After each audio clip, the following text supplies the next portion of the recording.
najlepšia pozícia na sedenie je tá ďalšia. Neexistuje zdravá pozícia na sedenie. Ty potrebuješ svoje telo stresovať. Ergonomia je presný opak. Presne ťa podoprie, presne podložiť laktiky, ešte hlavu si, ucho si vyložíš, aj ručičku máš presne podloženú. A to nie je cesta. Priemerný človek presedí denne okolo 7 hodín. Zistil som fenomén, ktorý je veľmi nepríjemný. Dievčatá nabijú chlapcov prakticky v hociakom parametre. Vo visení, v ručkovaní, vzdialenosti ručkovania. Dievča versus bežný chlapec, chlapci nemajú šancu. Dnešní chlapci majú veľký problém v tom, že dnešná doba je príliš estrogenizovaná, to znamená, že strava, málo pohybu, veľa screen timeu. Aké problémy nám priniesla v rámci pohybového aparátu dnešná moderná doba? Ty keď si to svoje telo nevedomosťou a slabými informáciami raz pokazíš, tak celý život musíš prežiť v takom pokazanom tele. A to je strašne pain, to je strašný problém, akože to je nepríjemné. Ty si nevieš poškodiť zdravú chrbticu. To sú masívne stavce, to je obrovský objekt. To sa nezdá. To keď uvidíš, tak ti to príde, že wow, že to je brutálne robustné. Teraz nie je čas na seba. To je bullshit. Ak to nespravíš, tak nebudeš mať čas na svoje deti jedného dňa. Ešte raz si mladá, zvládneš to, ale strácaš svoje zdravie. Ale strácaš následne svoju krásu, pretože krása je naviazaná na silu. Takže najprv musí byť žena silná, až potom môže byť krásna. Priatelia, táto epizóda bola doteraz k dispozícii len platiacim členom na Troška Premium, ale od dnes je k dispozícii zadarmo v plnej dĺžke pre vás všetkých. Ak chcete, aby sme uverejnili aj ďalšie epizódy bezplatne, prosím spravte nám láskavosť a kliknite na odber tohto kanála. Ja a môj tým vám za to doručíme tých najhodnotnejších hostí, akých len vieme, formou Troškastu v plnej dĺžke a zadarmo. Ďakujeme a užite si tento Troškast.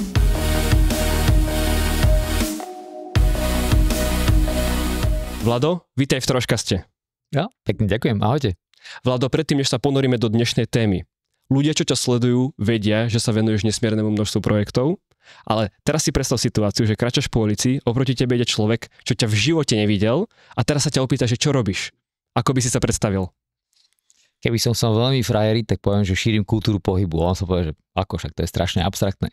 Tak mu porozprávam, že OK, mám rôzne typy projektov. Mám typy projektov, ako sú telocvične a tréningy s deťmi. Mám typy projektov, kde budujem cvičiska, kde cvičia deti. A mám typy projektov, ako je napríklad Neseda, kde tvorím produkty, ktoré pomáhajú ľuďom hýbať sa, aby v tom sedavom zamestnaní nestrácali zdravie. Takže to by som povedal tak skrátke. A on by možno povedal, že to je fajn, ale vieš čo, ja robím niečo iné a ja by som ti o tom chcel porozprávať. Takže to závisí od toho človeka a od jeho záujmov, lebo však na čo rozprávať niečo, čo niekoho nezaujíma. Ktorý z projektov ti teraz bere najviac energie a času? Povedal by som to, že na pozornosť, lebo energia a čas sú není až tak podstatné, lebo keď má byť niečo dobré, potrebuješ do toho veľa investovať a nazvime to, že veľa tomu obetovať. A určite teraz tak veľmi dominujú práve movoparky a movocvičiská, čo je jeden z projektov, kde vytvoril som špeciálne cvičisko pre deti, ktoré slúži namiesto ako telocvičňa. To znamená, že ja tam prídem s celou triedou a celé triedy nám naraz prácu. Môžu visieť, môžu ručkovať, pracovať na kruhoch a majú to, nazvime to, certifikované. Dostať takýto certifikát bolo dosť náročné, ale keďže som si povedal, že dobre, tak takto chcem šíriť kultúru pohybu, predstavujem si, že takých movoparkov na Slovensku môže byť veľmi veľa, pretože mám veľa dopytov, veľa dobrých reakcií, veľa riaditeľov to chce. Avšak je tam problém v tom, že je to byrokraticky veľmi náročné. Takže ja za posledný rok som sa naučil toľko veľa o valných zhromaždeniach, o radách partnerstva, o školských radách, o komisiách športu, o komisiách proste školstva, o mestských zastupiteľstvách, o tom, ako to celé funguje, čo sa kedy musí hlasovať a tak ďalej. Takže je tam veľmi veľa zaujímavých vedomostí a informácií, ktoré mi pomáhajú tú asymetriu informačnú, ktorá je medzi mnou a mojím cieľom, akože dorovnávať. Takže sa to trošku zmenšuje. Som už celkom dosť ďaleko a už viem klásť pomerne dosť kvalifikované otázky, pretože za každou otázkou sa skrýva aj kvalita uvažovania toho človeka a množstvo tých informácií, ktoré spracoval a keď niekto mi odpovedá nejakým spôsobom na niečo, čo ma zaujíma, a ja viem k tomu zaujať ešte lepšiu otázku a posunúť ho 2-3 kroky dopredu, alebo posunúť deti 2-3 kroky bližšie k tomu, aby sa mohli hýbať, tak je to celé o tom. Takže ja to vnímam ako taký mentálny parkour, tak ako proste za posledných 20 rokov som sa venoval parkouru ako takému, medzi tým ten šport sa stal aj olympijský a tak, ale potom si hovorím, že OK, ale tak ja nemôžem byť len fyzicky a na prvý pohľad zdatný, musím byť aj mentálne zdatný a to je niečo, čo veľa ľudí, včera mi nahovorili jednu správu taký chalanisko. Preposlal mi nejaký podcast a hovorí, že strašne to s ním rezonuje, že ako sa môžem zbaviť veci, ktoré ma nebavia, aby som robil viacej toho, čo ma baví. A ja mu hovorím, že ale keď chceš získať niečo, čo je veľmi cenné a vzácne, musíš za to obetovať veľmi veľa. Že nič také ako obed zadarmo neexistuje. Hej, že niekto za to musí zaplatiť. A ty za to musíš zaplatiť obetou, nejakým časom, vôľou proste a schopnosťami, ktoré rozvíjaš a zručnosťami, aby si dostal to, čo chceš. A to, čo tam nechceš, aby to bolo, je to príjmi. Je to nutná súčasť tej hry a tí, ktorí to neakceptujú, z hry vypadávajú. Takže si vyber. Tak pekne si zdisoval byrokraciu, ktorá za tým celým je. Ty si bol vlastne... Pozri, tí ľudia to majú v pláne, majú to náplni práce. Je tá byrokracia na niečo je. Takže ja to beriem neutrálne. Proste je to tam a akceptujem to a naučím sa s tým pracovať tak, aby som tú informačnú asymetriu zmenšil a moje šance na úspech zväčšil. To je celé. Koľko tých movoparkov už je vystavených? Do dneska je 6 movoparkov, všetky sú na školách a najstarší je 2 roky. Plánuješ teda ďalej v tomto pokračovať a budovať ďalej? Tak je tam veľmi veľký počet ľudí, ktorých to zaujíma aj z pohľadu nejakých investorských, pretože vieš, keď si niekto dá možno chvíľku námahu a pozrie si, že akú ja tam mám víziu a koľkými fázami chcem prechádzať, tak moja predstava je taká, že predstav si, že dnešný deň bolo 5-6 tisíc tréningov, na ktorom bolo proste kľudne 10-15 detí s jedným trénerom, na celom Slovensku, pretože tá kultúra pohybu sa nespraví sama, nemá to byť abstraktné číslo, dá sa to merať tým, koľko detí sme rozhýbali, pretože ti poviem jeden zaujímavý fakt, že keď robím na tých movoparkoch nejaké súťaže alebo proste také hry pre deti, že nejaký deň obce, nejaký pohybový športový deň, niečo také, tak jednoducho zistil som fenomén, ktorý je veľmi nepríjemný, je, že dievčatá nabijú chlapcov prakticky v hociakom parametre. Vo visení, v ručkovaní, vzdialenosti ručkovania. A ja si kladiem otázku. Ale to fakt? Obzvlášť do možno 20. roku, alebo obzvlášť pre tých chlapcov, ktorí sú v bežnej populácii. Čiže bežné dieťa, alebo dievča versus bežný chlapec, chlapci nemajú šancu. A ja si to vysvetľujem takým spôsobom, že okrem toho, že dievčatá častokrát po 10. medzi 10. a 15. roku života prirodzene môžu byť silnejšie, pretože majú trošku rýchlejšie dozrievanie. My chlapci sme zretardovaní, teraz to nemyslím akože mentálne, ale akože fyziologicky a potom sa to samozrejme predbehne a ten narast tých fyzických síl je potom oveľa vyšší ako u žien. Tak ja si myslím, že dnešní chlapci majú veľký problém v tom, že dnešná doba je príliš estrogenizovaná, to znamená, že strava, málo pohybu, veľa screen timeu, zároveň veľa mikroplastov, veľa iných hormonálnych disruptorov, kým tá hormonálna sústava toho dievčaťa není tak ovplyvnená týmito vecami, pretože je to šťastie i pre ňu také ako kebyže podobné, že takto tu nefunguje. Chlapec, ktorý je vystavovaný veľa takýmto vplyvom, tak mu radikálne klesá testosterón. A toto, keď takýto chlapec potom dospieva, má takéto vplyvy a nemá dostatok to vykompenzované práve nejakými prirodzenými pohybovými aktivitami, ktoré ho bavia, ktorý sa vie vložiť. Taký mopak má obrovský fun faktor. Tam sú kruhy, môžeš ručkovať, môžeš padať do štrku, tam je 30 cm štrku, tak tí chlapci, proste my keď robíme reportáže a tí dievčatá, sú tam 2 hodiny, oni tam vystrájajú, v kuse 2 hodiny sa nezastavia. Čiže pre mňa je to krásna spätná väzba, že viem, že ten mopark je nadizajnovaný aj na cvičenie, aj na zábavu. A je jedno, čo tam bude prebiehať. Hlavne nech tam niečo prebieha. A hlavne niekto denne obslúži 500 detí. Tak je nadizajnovaný. Nie je to ako štandardné workoutové cvičisko, kde môžeme my, takto sme tu 4, prídeme a každý bude robiť niečo iné, ale keby nás bolo 30, tak už a chceli by sme, mal by nás viesť nejaký tréner, alebo proste nejaký coach, tak má problém. Tak na workoutovom ihrisku sa nedá a zároveň je certifikované od 15 rokov vyššie. Takže deti do 15 rokov majú trošku problém. Takže tam je veľmi veľa zaujímavostí a ten movopark je určite extrémne perspektívny projekt a hlavne môže urobiť, že predstav si, že je 20 rokov zbierania skúseností, som skoncentroval do posledných 3 rokov a investujem ich do tohto projektu, pretože verím, že tie fázy, ktorými môže prechádzať až po nejaké digitálne pohybové vysvedčenia. Predstav si, že máš dcerku, si povedal, predstav si, že prídeš na školu, kde budú mať movopark. A každý deň tam bude po obede 2-3 hodiny proste tréningu. Voľnočasového. Proste také, že tréner bude vedieť, čo má s tými deťmi robiť, bude na to školený, bude mať osnovu a tak. A ja ti budem garantovať, že tvoja dcerka od 1. ročníka, keď tam nastúpi a bude chodiť aspoň 2-krát za týždeň na tréning, tak do 8. ročníku z nej spravíme robota. Bude vedieť všetky drepy, kľuky, stojky, zhyby, kľuky, čo si, muscle upy, čokoľvek, čo si len predstavíš. Všetko bude vedieť. Pretože neexistuje Neexistuje žiadna sila, ktorá by tomu zabránila, pokiaľ ona bude konzistentne chodiť 2-krát týždenne na takýto tréning, ktorý bude vedený kvalifikovaným človekom, ktorý vie, čo robí.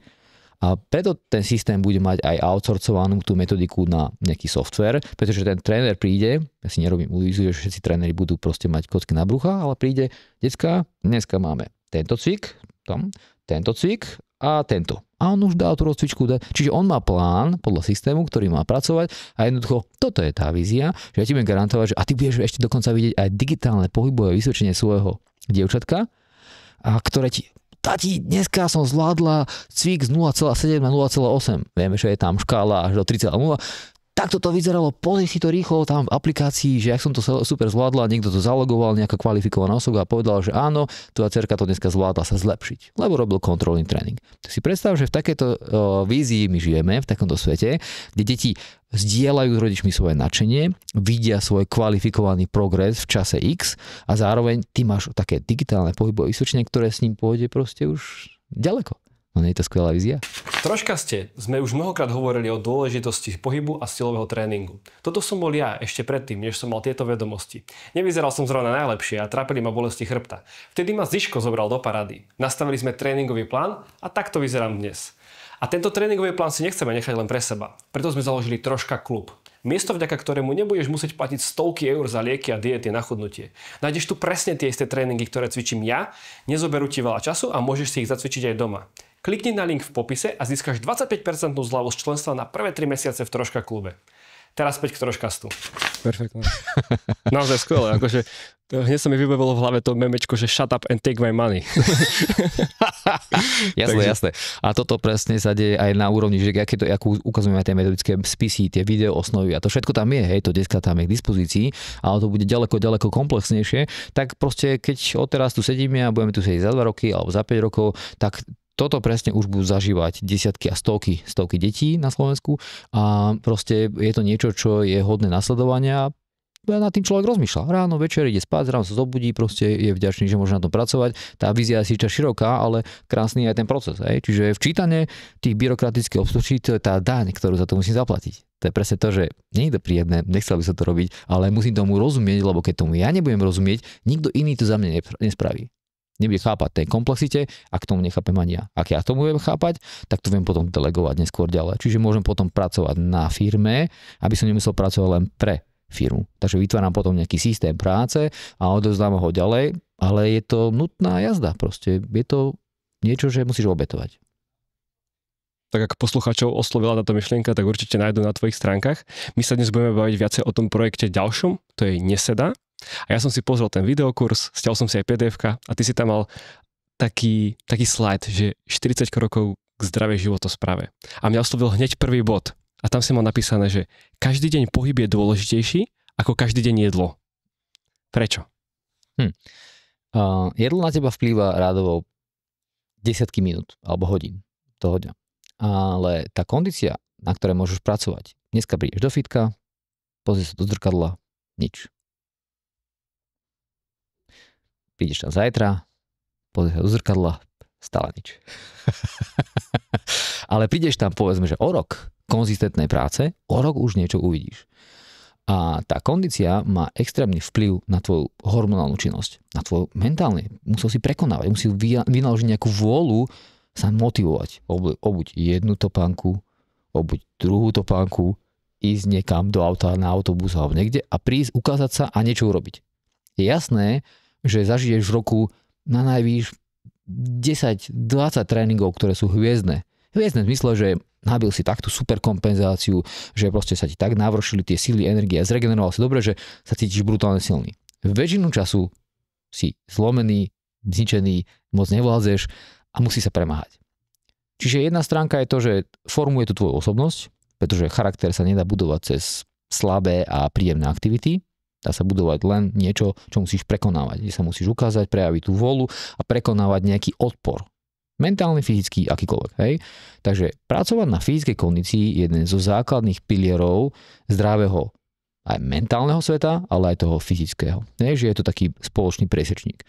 No a teda je preto ten pohyb dôležitejší, pretože Áno, strava je dôležitá. Zo začiatku potrebuješ ju fixnúť a povedzme jednému normálnemu človeku trvá rok, kým sa naučí tak sa stravovať, že vie, čo mu škodí, čo nemá vôbec nikdy v živote jesť, pretože je viac toho, čo nemáš jesť, ako toho, čo má. Čím sa máš obklopovať, aké pravidelnosti, kedy to máš jesť, kedy to už nemáš jesť, aby sa cítil dobre. Na to sú aj rôzne stroje, prístroje, všelijaké zariadenia, vieš sa tým obklopovať a tak. Lenže pohyb je ongoing proces, nekonečný proces. Dneska investuješ do seba, čo sa bude deť s tebou o 30 rokov. Ak dneska máš bedra na prd, nevieš spraviť hlboký drep a neadresuješ to a stále bušíš ten bicák, síce robíš ten pohyb a trénuješ niečo, investuješ do kondície, ale miešaš si na operáciu bedrového klbu o 30 rokov. Lebo neadresuješ. Čiže ten pohyb je tak strašne široká platforma na seba poznanie, ktorá sa dá ale rozdeliť na. Akože do pohybu už patrí napríklad aj tréning. Hej?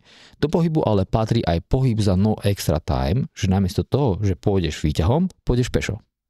Namiesto toho, že proste budeš všetko naložiť do auta, tak si zoberieš ťažké veci do rúk, aby si proste chvíľku pracoval. Čiže vieš sa tonizovať a keď sa vieš tonizovať, môžeš mať práci a doma hrázdnu. Ideš okolo toho, zavisíš sa. Naskladáš si 5 minút skladaného času za celý deň napríklad. Hej? A toto nehovorím len pre mužov, toto platí všeobecne. Pre mužov, aj ženy, aj deti. A keď ty sa naučíš hýbať sa za no extra time, to znamená, že skladáš si drobné pohybové veci v priebehu celého dňa, tak nielen, že za celý deň môže spáliť aj o 200-300 kalórií navyše, čo je veľmi zaujímavá informácia, daj si to krát celý rok, na konci roka budeš vidieť úplne iného človeka v zrkadle, ale zároveň tonizuješ aj to svalstvo, ktoré má vyššiu tonalitu. Keď má vyššiu tonalitu, máš vyššiu hormonálnu citlivosť. Keď máš vyššiu hormonálnu citlivosť, tak automaticky rýchlejšie chudneš, nefyziologický tuk, ktorý je na tebe navyše. No a to, že buduješ nejakú svalovú hmotu, tak to závisí od protokolu a preferencií, čo chceš. Že tá hmota sa aj nemusí budovať, pretože je rozdiel medzi silou kontrakcie svalu a tým medzibunkovým priestorom. Ten priestor je to nafokovanie, že zväčšuješ ten priestor a ty potom vyzeráš lepšie v zrkadle. Lenže dostaneš chrípku a ten priestor spraví, že toto.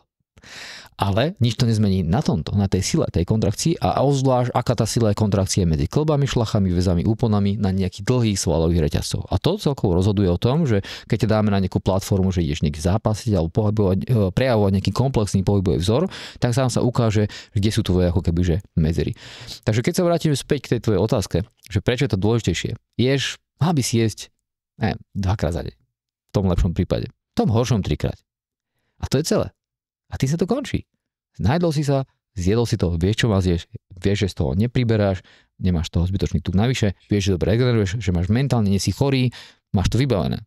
To je celá téma. Strava je vybavená, za rok je OK, done. A používaš to najbližších 10 rokov minimálne. Hej, ten protokol. Pohyb, neustále. Prídeš na tréning a zistíš, kokšo, ja som chcel robiť toto, ale nemôžem, tak sa musíš adaptovať. Potom prídeš do práce, zistíš, že OK, tak ja som sa zabudol závesiť, tak sa závesíš. Čiže pohyb s tebou ide po celý život a pohybová kvalita tvojho prejavu rozhoduje o tom, akú budeš mať aj starobu, ale veľmi rozhoduje o tom, ako sa budeš ty sám zo seba cítiť. Čiže to je ako kebyže investícia do tvojho vnútra, do tvojej sebaúcty, do tvojej tzv. Aj sebalásky, ale sebavedomia. Takže ty keď vieš, čo si schopný v tom gyme, ty vieš, čo dokážeš a vieš to trošku referenčne porovnať aj s tými ostatnými, tak ty si není sebavedomý na prázdno, ale sebavedomý na základe nejakých pilierov, ktoré vlastne v tebe sú a ty si sám pre seba autorita.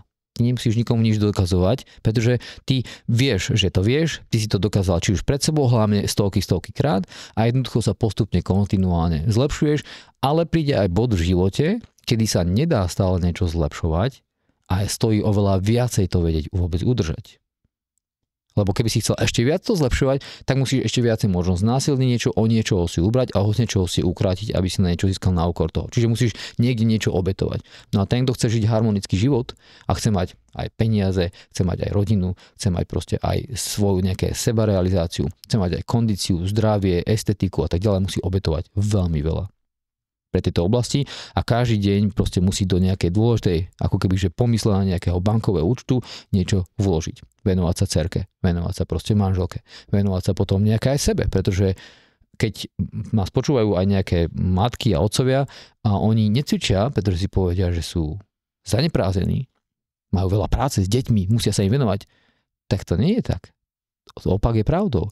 Keď si zacvičíte, dá sa to na prvý pohľad, že to je sebecké, lenže to je to, že kto sa postará o tie pipiky? keď mamička ochorie?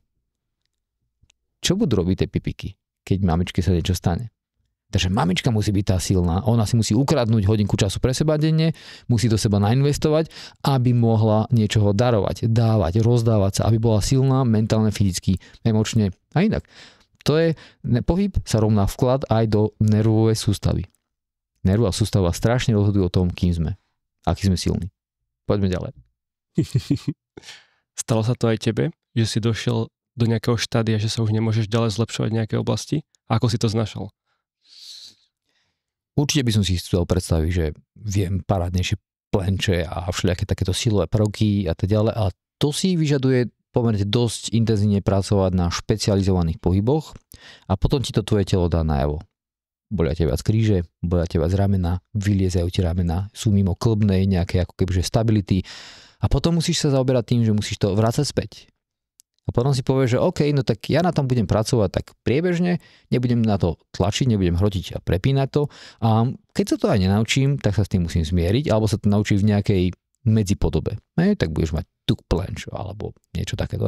Čiže vždy sa s tým dá niečo spraviť a zároveň vždy sa dá spraviť, že OK, tak ale ja tu potrebujem to telo udržiavať na veľmi veľa frontoch a odstraňovať si aj niektoré akože problémy, ako len tlačiť na pilu, aby som dosiahol nejaký cieľ. Na 10 sekúnd zahviezdím sám pre seba na nejakom videu, prípadne aj pre ostatných, lenže potom tých 10 sekúnd spôsobuje, že ja trpím týždne a mesiace.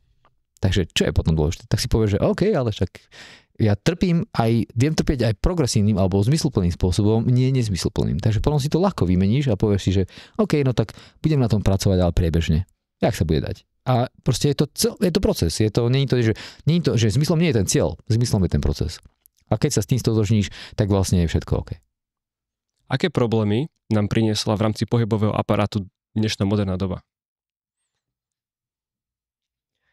No tak tým, že pravdepodobne priemerný človek presedí denne okolo 7 hodín na gauči, v aute, proste v práci, predovšetkým práci a veľa ľudí musí produkovať niečo tým, že sa pozerá do nejakej obrazovky, že potom je tu skupina ľudí, ktorí musia produkovať tým, že sa hýbu, sú proste, neviem, šoféri a my zmysle, že je kuriér a ten pádom, on síce aj šoféruje, ale veľa sa musí postaviť, neviem čo preniesť, niečo ťažké, to je podľa mňa skvelé povolanie. Hej?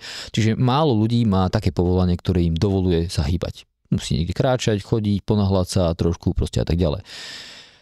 Veľa z nás musí pod tým sedieť a to bol aj moja tá taká intencia, že prečo som vytvoril jeden z tých projektov, jeden z tých produktov, že ja som v tom čase písal knihu. To trvá aj 3 roka. Že niekto, kto chce napísať knihu, musí obetovať svoje zdravie. Dosť zásadným spôsobom, pretože ty, keď chceš napísať knihu, musíš sedieť a musíš sa zamýšľať, ty musíš byť v stave flow rádovo hodiny. Ak ti to tvoja nervová sústava dovolí. Inak tá kniha nebude mať kvalitu, nebude v nej hĺbka, proste nebude v nej skoncentrovaná nejaká múdrosť a proste tá informačná architektúra, ktorá je prepracovaná alebo má byť prepracovaná. Čiže on musí rátať s tým, že najbližší rok bude strácať svoje zdravie. A môže to kompenzovať, pokúšať sa nejakým tréningom, ale je to problém. Takže moja situácia bola taká, že som povedal, že do pekla, že a už som cítil, ako to sedenie na mňa, akože negatívne, že to už chceš vyskočiť z kože. Že do pekla to nie je možné, že ja musím niečo s tým vymyslieť. Tak som si povedal, že OK, tak ja viem, že by som chcel počas tej práce striedať nejaké polohy. Nakreslil som si tie polohy, aké by to mali byť. A z toho vlastne boli také prvé princípy, prečo vznikala tá stolička nesedá, že ja som si položil otázku, že aký dizajn musí mať produkt, aby mi dovolil sedieť takto, prekríženými nohami a tak ďalej, čúpnúť hlboký drep je super kompenzačná pozícia. No a z toho vznikali tie prvé proste kresby, prvé proste veci, prototypy a tak. To trvalo asi aj 2 roky, kým sme sa dopracovali vôbec nejakým prvým výrobným akože kusom. A to by som povedal ešte aj za úspech, aj keď ja mám aj nejaké technické vzdelanie, aj keď mám vzdelanie aj ako kebyže športové a aj výživu a tak, ale tá technika a tá práca s rukami ma vždycky bavila. Ja som bol na strednej škole stolár. Ja som robil s drevom, ja som vyrábal veci, proste mňa to bavilo. A tá stolička tým pádom je aj naplnením tých mojich technických kebyže vízií a takých konštruktérskych, ale tým som sa povedať, že ako vznikal ten produkt, tak som sa aj ja musel vyvíjať, tiež som musel prekonovať a obetovať strašne veľa času, aby som vôbec prišiel na to, že ako z tohto sveta sakra tu vznikne niečo, kde to bude sedieť spolu, že sa to nepokazí a že ja to môžem používať a môžu to používať tisíce ľudí ďalších. A za asi 5 rokov sme okolo 2000 produktov predali, čo je považujem za pomerne dosť veľký úspech, aj keď ten produkt je pomerne, alebo projekt strašne ťažký od A po Z, hej? Ale to je nepodstatné. Takže vznikla takto neseda a tá neseda mi ma pomohla vlastne vyriešiť môj vlastný problém, ale to ukázalo sa, že je to problém veľmi veľkého počtu ľudí a tým pádom preto ten produkt bol pomerne úspešný. Ty hovoríš v rámci tej modernej doby a tých problémov o 3D. Dekondícia, disbalancia a degenerácia. Mohli by sme si tieto pojmy nejako objasniť. Sú to ako keby, že 3 schody, ktoré každý je hlbší ako ten predchádzajúci. Čiže začíname na rovine, tam je nám dobre, tam nás nič neboli. Prvý schod dole je dekondícia. To znamená, že ideš hore po schodoch, zadýchaš sa. Už ti to je nepríjemné. Máš proste nejakým spôsobom pocit, cítiš, že nevieš sa poriadne udržať, možno už ani nevieš spraviť zhyb, nevieš spraviť drep, nevieš robiť nejaké základné pohybové vzory, ktoré ľudské telo by malo vykonávať, lebo na chvíľku sa ešte k tomu pohybu len komplexne vrátim, že my máme tak premakaný mozog, že jeden z hlavných dôvodov, prečo je taký premakaný, sú naše pohybové kompetencie. My dokážeme urobiť od najjemnejšej motoriky, vieš niečo ušiť krásne, až po najhrubšiu motoriku, vieš plávať, vieš skákať, vieš behať, vieš plhať a tak ďalej. Teda mal by si, toho je tvoje telo schopné. A síce áno, delfín ťa predbehne, lev ťa proste takisto prešprintuje, alebo proste sú silnejšie zvieratá, ale nikto neobsahuje a nemá takú kompetentnosť na celej škále pohybových schopností ako človek. To znamená, že my sme extrémne inteligentní vďaka pohybovým schopnostiam. Pretože to riešenie tých pohybových vecí v kontexte tvoje biomechanické nejaké páky, kosti a tak ďalej je komplexný proces a na to potrebuješ komplexný software. A my ho máme. Takýto software nemá nikto na svete. My to musíme vedieť aj používať. Na to ten pohyb slúži ako platforma na sebarozvoj. A keď sa vrátime tomu, že ak ten pohyb opustíš ako platformu na sebarozvoj a súčasť tvojho života, ktorá tam má byť ako dennodenne, tak sa nastáva ten prvý schodík, ktorý sa volá dekondícia. To je pomerne jednoduchý problém. Nájdeš si trénera, ten ti spraví nejakú diagnostiku, potom budeš robiť nejaké silovo-nápravné cvičenia, kondičné cvičenia, pomerne rýchlo sa vieš vrátiť naspäť. Ak na to kašleš a pokračuješ na tomto prvom mínusovom schode ďalej, tak prichádzajú disbalancie. To znamená, že určité časti tela sa skrátia, určité oslabnú. Aha, tvoja kostra už nefunguje normálne.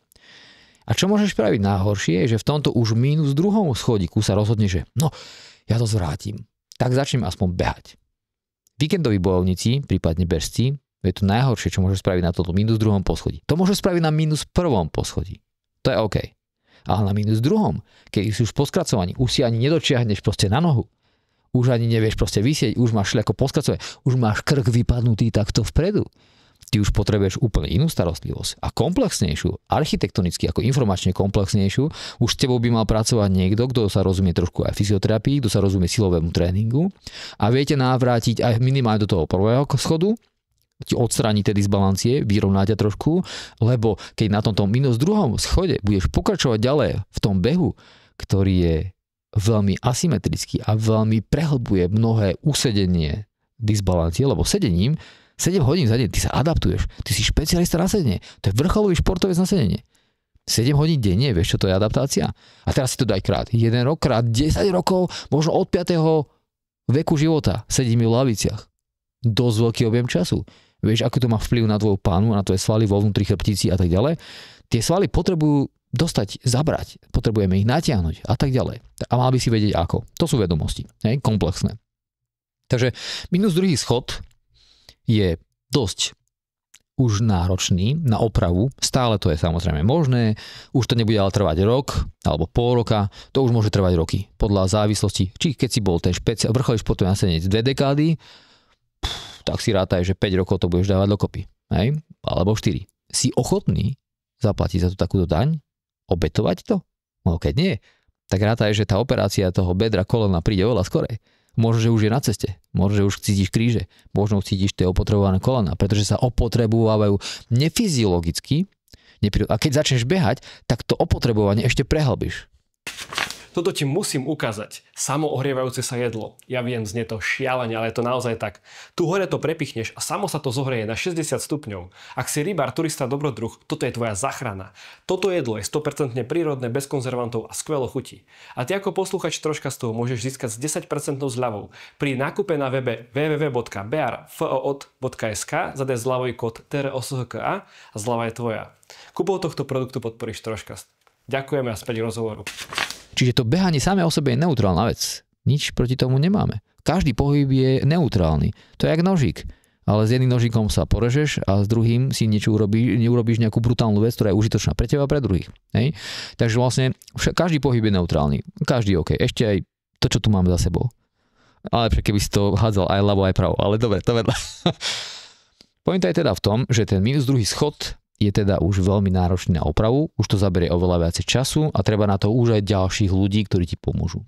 Ale už minus tretí schod, fyzická degenerácia, je niečo, čo už sa bude opravovať možno dekádu a to telo už je možno nenávratne opraviteľné. Možno. Haluxy. Ploché klenby, pravdepodobne to ešte fixneme. Halux, to už je trošku problém, ale stále sa to dá. Ale to bude trvať 3 roky. Len halux. Ale to je celá reťaz, ktorá je naviazaná cez kolena až po kríže. Čiže do toho palca, ktorý je takto nakrivo, to nie je len ten palec. Tebe narastol nový palec. Ten klb, ktorý sa vysunul, to je nový palec, pretože mozog vnímal, že OK, ja ten palec nepotrebujem, za normálne okolnosti by ho mal potrebovať, ale ja som sa naučil taký krivý stereotyp chodenia a prepadávania klenby a kolien a tak ďalej, bočovanie, že jednoducho môj posledný oporný bod je tá kosť. Takže ja každý deň do nej milimeter investujem, obrazne, alebo každý mesiac milimeter do nej investujem, aby bol lepší ten nový palec. Čiže pre našich poslucháčov, čo nevedia, halux je na chodidle, keď ti vystúpi vedľa palca. Áno, že vidíš vlastne, že máš ten palec a vlastne tá kosť je veľmi vystúpená a ten palec je úplne zatočený do strany. Hej? Čiže to chodidlo to je degenerácia. To je príklad veľmi jasné degenerácie. Ďalšie treba krk vysunutý a už máš na krku takú guličku tukovú, alebo nebodaj už je tam aj deformácia tých kostí. Čiže na tom tele sa môže zdeformovať, zdegenerovať veľmi veľa vecí. A teraz je to tento minus tretí schod, no to už je teda, sme už naozaj ďaleko a to si už žiada každodennú investíciu pozornosti, nejakých drobných protokolov, nápravných protokolov, drobných cvičení, drobných pohybov a celý ten ekosystém, dokonca aj tej v práci a v tej firmnom prostredí, tiež by bolo dobre hovoriť o tom, že ako by mohol vyzerať vízia zdravého pracovného prostredia, čo všetko by to malo obsahovať, aby človek, ktorý sa zdiagnostikuje, spozná, že aha, že ja mám tieto sady problémov, tak mal by som dennodenne robiť tieto, aspoň 3 veci, najbližší rok, aby som aspoň mal šancu to trošku prinavrátiť tvojmu telu nejaký dobrý komfort, zdravotný, estetický, nebolestný, lebo veľa ľudí sa chce vyhnúť tej bolesti a skúša na to rôzne cesty. Hej, a tie cesty sú krátkodobé stratégie, strednodobé a potom aj dlhodobé. Tie dlhodobé samozrejme nikto nerobí, lebo je to náročné a vyžaduje si konzistentnosť a dennú vôľu, ale preto existuje tu trh s liekmi, so všetkým, pretože ľudia hľadajú, až kým neprídu na bod, že OK, tak to už sa inak nedá, všetko som vyskúšal, trvalo to zo pár rokov, keby to už dovtedy robili, už majú na pol cestu vyriešený problém. Keď si otvoril ten halux a všeobecne chodidla, spájame to so sedením. Áno, z časti je to spojené so sedením preto, že predstav si, že ty máš vo vnútri chrbtice, začína to niekde pod rebrami na opačnej strane, idú dlhé svaly, ktoré idú vo vnútri pánvy a končia niekde okolo bedra. Tie svaly sa skracujú. To je, keby som celý deň držal proste na ruke kilové závažie v pravom uhli, tak vlastne mi ten bicák bude horieť, proste ten sval bude stále napnutý. Keď sedíš na feedlopte alebo pekne spriamevý nejakej ergonomickej polohe, tak ten sval je napnutý, on celý čas pracuje. Jediný, kedy ho vieš uvoľniť, keď si sadneš napríklad do sedu tureckého. Vtedy vie viacej uvoľniť sa a samozrejme on potrebuje tiež aj natiahnuť. To keď zanožíš nohu dozadu a tak ďalej, ale to už sú veci skôr na ukážku a ilustrácie. Tak celodenné sedenie spôsobuje problém skracovania a disbalancií v strednej časti tvojho tela, v spodnej časti torza. Čiže predstav si, že tvoje torzo začína niekde na krku, tu vzadu a končí niekde na lomnej kosti. To je blok telesný, ktorý by mal byť extrémne silný, pevný. To je tvoje jadro tela, nie túto niekde v strede. To je celý blok, o ktorý sa opiera tvoja sila paže. Ak chceš mať silnú veľkú ťahovú a tlakovú silu, tak musíš mať silné ukotvenie o torzo nejakými lopatkami, nejakými svalmi okolo lopatiek, mal by si tam malého mimozešťa mať nejakého a zároveň oporu do toho torza, ktoré musí mať pevnú. Čiže a teraz v tom torze, ale keď je disbalancia, že spodná časť okolo pánvy, že pánva je vysunutá, nachýlená, sú tam skrátené určité veci, tak to biomechanicky nefunguje správne. Následne to ovplyvňuje biomechaniku kolien a následne biomechaniku členku, klenby až po palca. Čiže je to celý reťazec, ktorý je spolu zviazaný a tento reťazec, keď nie je adresovaný odhora, samozrejme treba adresovať všetko na tom reťazci, ale treba sa urobiť diagnostiku bedra, flexiu, extenziu, jak sme na tom. A keď tam človek si ale nevie čupnúť a vyzerá ako kakajúci havinko, úplne ledva, ten zadok je toľko od zeme, nevie to dať do trávy v úvodzovkách, tak je tam problém. Hej? A to je len jeden z častí tých problémov je samozrejme viacej. A som sa chcel dostať práve k tomu, že človek, keď vidí napríklad halux, tak si, alebo neviem, ploché nohy, alebo že mu padajú nohy, že vidí, že problém mám v členku. Ale ten problém reálne môže byť. Áno, samozrejme, je v strede tela. Hej? Sranda, že to komplexnosť toho tela, aká je. Samozrejme, je to biomechanický, ako keby nejaký reťazec, ktorý je viditeľný, akože dopláca na tom spodku, ale ovplyvňuje to klb nad tým a ďalší klb až v podstate niekde až po hlavu. Hej? Takže ono je to veľmi zaujímavá, alebo by som povedal, že fascinujúca oblasť, do ktorej sa oplatí investovať, že vedomosti o svojom tele by mal každý. Do obrovskej miery, že to nie je o tom, že ty žiješ vo svojom tele. Tvoje telo je extrémne komplexný biomechanický stroj. Máš brutálny software, dostal si do daru proste rôzne biomechanické páky, táto páka je na niečo dobrá, na niečo ide menej dobrá, ale to nie je podstatné. Ty keď si to svoje telo nevedomosťou a slabými informáciami raz pokazíš, prvý stupeň, druhý, nebude tretí, tak celý život musíš prežiť v takom pokazanom tele. A to je strašne pain, to je strašný problém, akože to je nepríjemné.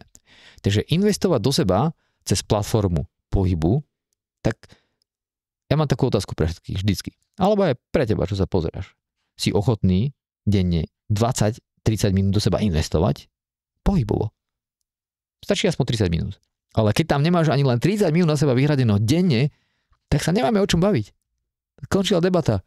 Tak dobre, tak počkáme na chvíľku, kým sa rozhodne, že to je pre teba priorita, lebo ťa to už tak strašne bolí, lebo musíš ísť na operáciu, lebo máš to tak neskoro, že už sa nedá vydržať žiť v tom svojom tele, lebo si to posunul tak strašne ďaleko na prvý, druhý, nebude tretí schodík. To je strašne taký mindset dosiahnuť, že nie si schopný tých 30 minút do toho dať a tá bolesť ťa potom donúti. A ľudia sa k čomu vlastne uchyľujú? Potom to riešenie z hľadiska farma biznisu sú čo, operácie? Farma nie, ale to je traumatológia. Čiže proste musíš vyhľadať nejakého traumatológa, ktorý ti spraví MR-ko alebo nejaké proste rentgeny alebo nejaké diagnostické veci, aby sme zistili, čo si teda poškodil, čo tam máš aký problém a čo teda máme odstrániť. Hej? Čiže máme niečo rezať, máme niečo vyštikávať, máme ti plastiku robiť na kolene, čo máme robiť. Hej? Čiže to už je tento štádium, že aj keď to štádium nastane. Ja som tiež mal plastiku kolena, ale pretože lebo som robil kaskadéra proste 10 rokov a nedal som si pozor. Hej. Tak v strede kariéry som nájsť spôsob, ako zrehabilitovať svoje koleno, aby som nestratil peniaze pre svoju malú dcerku a neviem čo proste, aby som sa vedel živiť. Takže čo ťa donútiť aj život, ale to bola cenná skúsenosť, lebo potom lekár videl, že ty si sa zrehabilitoval, že to je neuveriteľné, tak ja ti mi poslal ľudí. Takže on mi poslal ľudí a ja som zbieral skúsenosti. Hej. Takže ja som potom vytvoril rehabilitačné programy a rôzne iné veci, čiže takto sa kumulovali rôzne skúsenosti o tom ľudskom tele. Nie už len tie intrapersonálne skúsenosti, ale aj tie akože s ďalšími ľuďmi a tak sa ti buduje ten úsudok, ako v tej oblasti vieš niekomu niečo zaujímavé odovzdať, ako protokol alebo koncentráciu alebo architektúru tých vedomostí, ktoré keď on dodržiava, tak plus minus veľmi podobný výsledok dosiahne. Hej, a to je celé. Hej, čiže niekto už na to prišiel, ty nemusíš vyvíjať to koleso na novo, tak jednoducho postupuješ po tom protokolu, lebo buď nemáš na to čas, nemôžeš toľko tomu investovať, ale môžeš si to kúpiť, alebo môžeš si to nejakým spôsobom investovať do toho čas, že si to naštuduješ a potom investuješ čas, že to aplikuješ. Poďme sa povedať na spôsoby, ako sa z týchto vecí dostať možno tou cestou, ktorú ty odporúčaš. Ja by som začal bolesťou, ktorá podľa mňa trápi úplne väčšinu ľudí a to sú bolestivé kríže. Je to zo sedenia, alebo určite tam je nejaké percento ľudí, ktorí to majú zo sedenia. Čo môže človek začať robiť už teraz, aby si uvoľnil tie kríže? No, tie kríže môžu bolieť aj preto, že veľa cvičí brucho. Aj to je taký paradox. Ja si ten článok ešte pamätám asi z roku 2012, Rady Gergel, mal som s ním tiež video rozhovor, je to jeden z elitných trénerov na východe v Košiciach konkrétne. On bol predtým v špeciálnych jednotkách vojak a postupne začal si takú kariéru toho trénera budovať a dneska majú úžasný proste projekt, ale tým chcem povedať, že takých ľudí ako je on je nie až tak strašne veľa, ale patrí to medzi akože jeden z top ľudí. No a tým cvičením toho brucha si môžeš prehlbovať ešte viac tú deformáciu. Čiže sa môžeme vrátiť naspäť k tým vedomostiam, že ty potrebuješ dosť robustný objem vedomostí, možno to konfrontovať naprieč viacerými ľuďmi, naprieč viacerými názormi a hľadaj v tom, kde je tá pravda pre teba, pretože tvoja pravda môže byť trošku iná ako pravda aj kľudne aj všetkých ľudí okolo teba. Hej? A ty sa potrebuješ naučiť o to svoje telo akože postarať, takže tie kríže, to má rôzne problémy. Ja som si spôsobil problémy krížami, také, že som veľa rokov trávil drsnými akrobatickými činnosťami na betóne v tvrdých povrchoch. Moja panva bola už naozaj shiftnutá smerom, kde bolo to tak skrátené, že ja keď som začal nosiť sérku na tréningy v klokánke, vieš to taká, tam si ju dáš, proste mala do 1 roka, do pol roka, tak ja som trénoval ľudí, tam som mal v klokánke a tam mi tie kríže začali nažovať, že kamoško, ty si nás pekne dosral. Hej, to znamená, že ja som mal tú chrbticu už tak prehnutú, že mi začali pomaličky vyliezať akože platničky a ja som si spôsobil úraz. Ty si nevieš poškodiť zdravú chrbticu. To neexistuje také niečo. Ani zdravé rameno si nepoškodíš. Ty si môžeš poškodiť len náhlodonú chrbticu, alebo už čiastočne poškodenú chrbticu, alebo čiastočne poškodené rameno. Hej, čiže nemôžeš si ublížiť len tak. Chrbtica je extrémne robustná. Bol som na pitve 2 ľudí. Na jednom stole ležal starý ujo, ktorý večer odpadol a zomrel na zastávke. Ale na druhej bol mladík v mojom veku, ktorý mal takto oči a vypadol z 12. poschodia. No bol to trošku horší pohľad, ale padol do trávy a tam sa hovorí, že keď padneš do trávy, tak bouncneš 2 metre a vlastne to telo je tak pružné, že nerozpleskneš šľachu na betóne, hej, že nie je to až tak. Aj keď z betónu tiež sa odrazíš, ale pointa je v tom, že keď odkryješ celú túto časť a uvidíš, ako vyzerá tá lumbálna, tá časť, kde máš tie stavce, tie najspodnejšie, to sú masívne stavce, to je obrovský objekt. To sa nezdá, to keď uvidíš, tak ti to príde, že wow, že to je brutálne robustné. Toto sa nedá len tak poškodiť. Musíš to poškodovať tým, že dlhodobo tam kvapka, stále sa to posúva, až jedného dňa urobíš nejaký blbý pohyb a spraví platnička, že a potom si sa nevieš 2 týždne postaviť. Lebo sa ti zatlačí na nervy. Takto som si vytlačil platničku pri kopaní jamy. Ja neublížil som si za 10 rokov skákania sál z veľkých stromov, neviem, zo 4. poschodia do Duchny, neviem čo, zráženie na auta. Neublížil som si, ale dobre, mal som 2 zlomené nosy a jedno koleno. Ale prežil som tu a na ten objem toho riskovania, ten manažment toho riskovania bol správny. Som tu. Ale pointa je tá, že takéto niečo sa nedá len tak ľahko poškodiť. To je fakt masívny, robustný základ akože stavby tela, že kým koreň alebo strom má koreň v zemi, tak ty máš korene tu. A tie sa viažú práve na tú chrbticu a tá je fakt masívna. Takže keď sa vrátime späť tým krížom, áno, ale všetko je preto, že sme na 3. stupni, minimálne na 2., že je tam veľká disbalancia, ktorá spôsobuje pozíciu tej chrbtice tam, kde to tlačí na nervy, kde to vysúva platničky, kde si urobíš ľahko úraz a potom s tým úrazom musíš narábať. Ja mám odtedy, to bol rok 2012, čo som si vysunul platničku, možno 13, nepamätám si tu už presne. Odtedy každé ráno robím 20 minútový protokol na moje kríže. Každé ráno, aby som si to napravil, aby som mohol žiť v tele, ja som mal 8 mm vysunutú platničku. Hej? Aby som mohol žiť v tele a skákať celá tá veci, že ma to neobmedzuje. Keby som tých 20 minút ráno na to neobetoval, tak možno ani verejne nemôžem vystupovať, lebo možno by som musel ísť na operáciu, lebo by som proste musel to nejako inak riešiť. Takže to je tá obeta, že ty máš nejaký problém a ty tomu problému musíš venovať pozornosť. Každý deň. Ako vyzerá ten protokol? Začína sa čupením. Čiže predstav si, že ja keď sa zobudím, mám lakeť od zeme vzdialený asi toľko to. Trvá to len 5 minút, kým ja v tom čupení sa dostanem s lakťom na zem. Kým tu pozatláčam tie palatničky na svoje miesto a natiahnem určité svaly, ktoré sú stuchnuté počas celého večera. Následne pokračuje mobilita bedra v rôznom smere, aby som rozpohyboval tie kozáky a rôzne iné veci, proste zanoženie, prednoženie a tak ďalej. A končí to tým, že vonku mám hrázdu a kruhy, spravím si nejaké silové cvičenia a to je moja rána. Čiže to robím chronicky. Ráno sa zobudím, nechce sa mi. Aj tak to urobím. Na druhý deň sa zobudím, ježiš, rozbitý som z väčšinou tréningu, nechce sa mi. Aj tak to urobím. A to je celé. Čiže vlastne akože o tom, že niekto mi povie, že ježiš, sa mi chce. A nebudeme sa o tom baviť, ide sa. A je vonku zima a som v tričku, alebo aj nie som v tričku, proste je tam kosa, lebo hrázdy vnútri si neviem úplne dobre dať, takže tam nemáme optimálne stromy v rodinnom dome. Ale dobre, tak som si to vyšiel celé vonku, tak musím ísť von. Aj sa otužujem popri tom. Takže to je to, že nad niektorými vecami sa nevyjednáva. A to je ten mindset, ktorý sa oplatí, že je tam určitá časť, ja neviem, či to môžeme povedať nahlas, ale ktoré ťa presvedčí. A to je vlastne tá slabá časť osobnosti. To nie je ten charakter. To je niečo, to je nejaký naučený proste stroj, ktorý ti veľa hovorí o negatívnych veciach, veľa o tebe negatívnych veciach, veľa sa na negatívne pozerá na svet a tak ďalej. A ty sa musíš naučiť akože to dať do úzadia, že a sorry, ja ťa neviem počúvať, že idem robiť niečo iné. Toto vieme, že musíme spraviť a keď to nespravíme, možno by som si povedal, že OK, dneska keď to nespravím, nič sa nestane. A nestane sa. Že už začneš vyjednávať. Takže ty potrebuješ si nájsť sám so sebou určité dohody, voči ktorým sa nebudeme proste baviť. Proste to tak bude a hotovo. Zdvihni zadok, rozum sa pridá. Jasné. Už to potom, nejako to spraví. Už sa, keď sa rozhýbeš, alebo tam, preto ten pohyb je strašne dôležitý. Vidíš, že toto, čo som teraz povedal, je akt budovania charakteru. Nechce sa ti to? Urobíš to aj tak. Jedna z dôležitých otázok, ktoré si môžeš klásť, že aké dôležité činnosti sa pravidelne vyhýbam.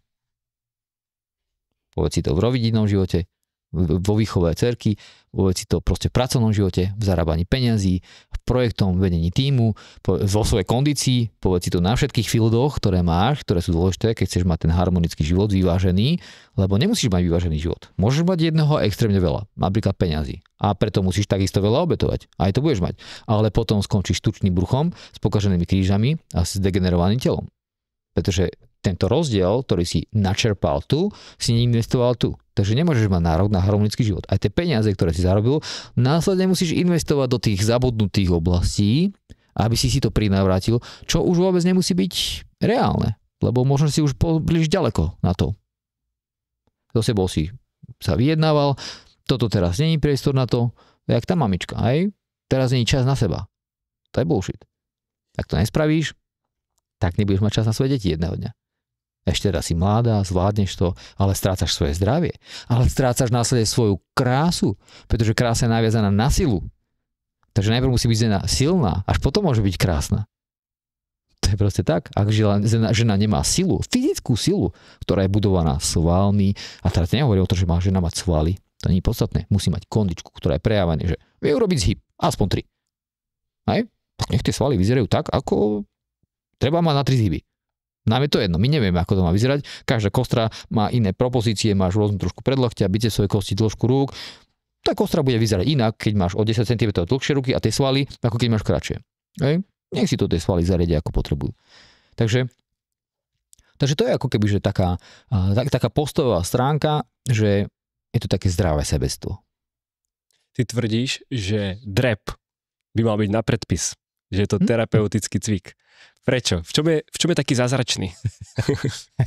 Tak je to základná kompetencia tvojej jednej končatiny. Ten drep by mal byť rovnaký, ale ten drep môže byť ogrcaný a vykonaný, ogrcaný v zmysle techniky, že máš silovú propozíciu alebo kompetenciu urobiť ten drep. Ale technicky nie je OK. To znamená, že vbočuje sa ti koleno, prevalilo sa ti chodidlo, vôbec si zapojil palec, proste ani zárok si skoro nepoužil a ten drep spravíš. To je tá lepšia stránka. Ale ak ten drep ani len vôbec nevieš spraviť, tak to už je teda problém. Pretože ty máš končatinu, ktorá je absolútne nefunkčná. Lebo nespĺňa základnú funkciu. Tá končatina by mala urobiť nielen drep, pretože tam sa vyjadruje aj tvoja mobilita, aj silová stránka, čiže to je veľmi dobré, lebo tým pádom ukazuješ, akú máš mobilitu, lebo môžeš mať silu, ale nemusíš mať mobilitu. To znamená, že preto sa ti krčí tá technika. Hej? Lebo proste máš stiahnuté bedro a máš proste veci, ktoré sa týkajú svalov, ktoré sú nie v rovnováhe, nie sú niektoré dostatočne dlhé, máš stiahnutý hamstring proste a tak ďalej. Tak jednoducho ten drep spravíš, ale nie je kvalifikovaný. Je akože neplatný, ale dobre, spravil si ho, máš silu. To je super. Silu treba mať. Treba mať silu, preto robíme silovo nápravné veci, že ty nejakým iným silovým cvičením adresuješ a odstraníš problém na iné časti tela. Použiješ ťažké váhy alebo bremena. Niečo, čo ti pomôže rýchlejšie ako nejaký stretching. Stretching je strašne maličká páka. To je ako, že so šparátkami chceš odhádzať to, čo máš odhádzovať lopatou. Hej? Tá lopata predstavuje ten silový tréning s bremenom alebo s vlastnou motnosťou, čo je ťažké a ty chceš ten problém vyriešiť nejakou maličkou lyžičkou takto. Hej? Tak to je málo efektívne. Takže treba si vybrať tie správne nástroje na adresovanie správnych problémov a to je tá vedomostná architektúra, prečo potrebuješ o sebe niečo vedieť a vedieť o tom, ako funguje svet a tieto veci a veľa ľudí už pred tebou to zistilo, takže ty už len potrebuješ to pozbierať, čo je pre teba relevantné. Ty nestrečuješ? Nie. Alebo keď strečujem, tak to robím preto, aby som sa oddychol a zregeneroval svoju nervovú sústavu. A nie preto, aby som si vytváral mobilitu alebo rozsah mobility. To sa vytvára inými cvičeniami, ktoré sú veľa efektívnejšie, ktoré sú silovo nápravné, čiže obsahujú silový komponent. Hej? Obsahujú nejakú náročnú prvok na tie časti, ktoré sa majú natiahnuť pod tlakom. Hej? Ale to je treba ukázať na veľmi konkrétnych potom už cvikoch, ale áno. Spomenul si, že pri tom sedení vzniká viacero problémov. Chodidlo, koleno, bedra, kríže, krk. Čo ak nás počúva niekto, ktorý má také problémy, že cíti toto všetko, že toto všetko ho bolí? Tak v rámci Neseda projektu som vytvoril 100 minút vzdelávania, kde adresujem aj chodidla, aj kolena, aj kríže, aj krk, aj nadváhu. 100 minút je nie až taká veľká investícia, mne to trvalo oveľa viacej vytvoriť a oveľa viacej dekád to nazbierať. Takže je to silná koncentrácia poznatkov na jedno miesto, k tomu aj tie podporné PDF materiály, je to free. Čo viac si môže chcieť? Otázka je, že či to budú tie posledné informácie pred tým, ako to začne aplikovať do praxe, pretože to nie je podstatné naštudovať si to. To je relatívne malá obeta, ktorú musíš za to zaplatiť. Tá aplikácia bude trvať niekoľko rokov a vôbec každý deň sa do toho vôľovo prinútiť niečo s tým urobiť, vybrať si z toho povedzme to najviac relevantné pre mňa na tento rok a pracovať s tým. Dobre. Čo môže urobiť zamestnanec alebo človek, ktorý má to sedané zamestnanie, o ktorom si ty hovoril? Veľa ľudí stráví, či už v aute, či už v tej práci, doma na gauči, veľa času, že sedíme. Čo môžem urobiť, keď proste ja jednoducho mám to sedavé zamestnanie, ja nemôžem jednoducho to nejako zmeniť, že jednoducho musím v tej práci sedieť. Čo môžem urobiť preto, aby som nejako minimalizoval tie dopady toho sedenia na moje zdravie? Musíš sa stať divný. Pretože to, čo je bežné v tomto environmente pracovnom, nie je úplne pre naše ľudské telo normálne. A nie je to prirodzené. Čiže celý deň sedieť nebude aj v ergonomickej pozícii, ktorá sa podloží úplne vo všetkých smeroch, ešte aj ucho ti podloží správne a ergonomicky, tak to nie je smer, ktorý je optimálny. Takže musíš byť určitým spôsobom divný. Začneš robiť divné veci. Začneš šťupieť. Možno budeš chodiť bosý. Je to OK? Hej? To závisí od kultúry prostredia. Čiže to, čo môžeš robiť ešte možno predtým, je zavolať si Zlatoša na prednášku, ktorý tieto divné veci porozpráva, odprezentuje to spôsobom, ktorý každý to, možno sa na tým zamyslím, hej?